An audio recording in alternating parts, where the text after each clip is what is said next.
And we will say welcome to Jess Eddy, who is a great blast to commentate with too. Olympic silver medalist from Rio in the British Women's 8.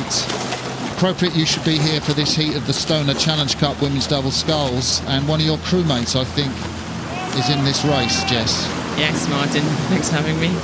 Katie's up here, the bow seat in the red, Wallingford, running this double scull composite with one of her schoolgirls, so Matea, Swiss national, running for Headington. I think they thought they were going to have a tough day of it here against this Chinese double, but from this angle it looks like they might have taken the set on them. Looking very neat over there, left of your screen.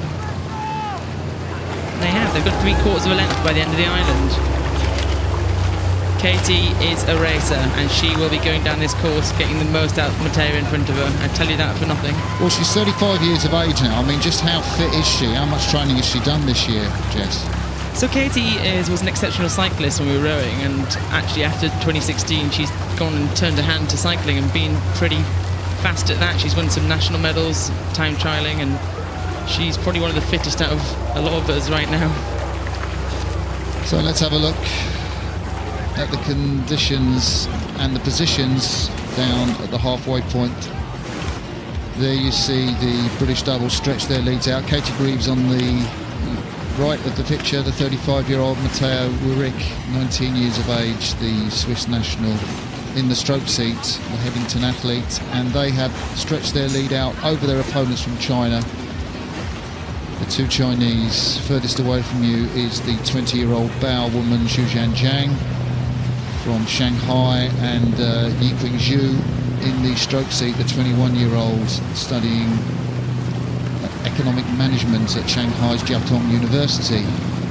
Well, I think we thought we saw more from this Chinese double, but to be fair to Katie and Matea over there, they're actually sculling very neatly together. They've rowed together quite a few regattas this season, and they've honed that technique down together. They're actually very still up top, applying a lot of power, but two fairly small people, small rowers, compared to these Chinese guys and sitting alongside them.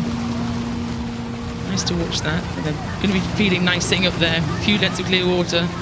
Probably not expecting that after speaking to Katie this week, but you can never underestimate her. It's very interesting with the Chinese coming over, because their whole international team is in Europe for the World Cup season, and we know Steve Redgrave has become the performance director, but this is a club entry, isn't it, from university, and Shanghai is such an important centre for Chinese rowing. The World Championships will go there in 2021.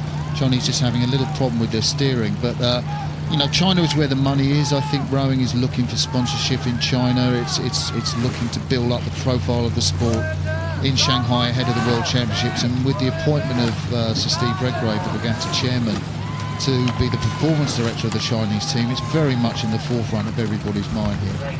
Well, they certainly want to be a competitive nation, and they have been. I've raced a lot of very fast Chinese crews in my time, but they've got a lot of people to choose from, and they've probably got a very big pool, and no doubt we're going to see the rise of the Chinese rowing team in the next few years. Yeah, Zhang, that's her back there. She was racing in the under-23s at the 2016 World Championships. I saw her there in Rotterdam. They came 8th in that regatta. But Chinese rowing essentially based on provinces, so I did hear this incredible stat that if you win the provincial regatta in China, you get 10 times more prize money than you get for the whole year if you row for the national team. So guess what? Athletes want to row for their province, because that's where the money is in China.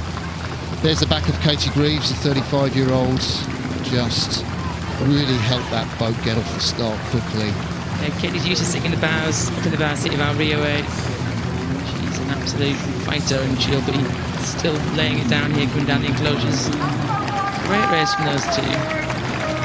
So the winner of this race will face the probably Hodgkins, Byrne and Thornton, I think, in the next round. Tough race on Saturday to come, but these guys are going to be absolutely chuffed with this race. Coming up to the finish line, that is Greves and Wuethrich across the finish line in the Stonor Challenge Cup for Women's Double Sculls, ahead of the Chinese Zhang and Zhang Y.Q.